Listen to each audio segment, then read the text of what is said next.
Utilizing Kubernetes, along with years of StreamNative expertise built into our production-tested operator, StreamNative Private Cloud greatly simplifies the operations and maintenance of Pulsar clusters.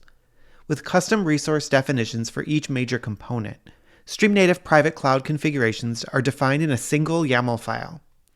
After installing the StreamNative Private Cloud operator in your Kubernetes environment, apply this YAML file to deploy the Pulsar cluster in just a matter of minutes. Need to make a change to your cluster configuration?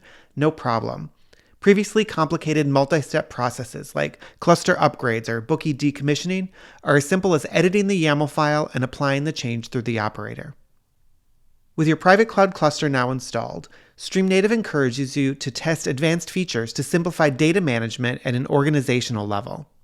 Geo-replication between clusters can be enabled for all topics within a namespace with 3 simple commands. Proxy and broker autoscaling can be combined with advanced load shedding to minimize impact to clients. And data ingress and egress is easy with the connector catalog. Excited to try StreamNative Private Cloud? Contact StreamNative using the link in the description to obtain your private cloud test license.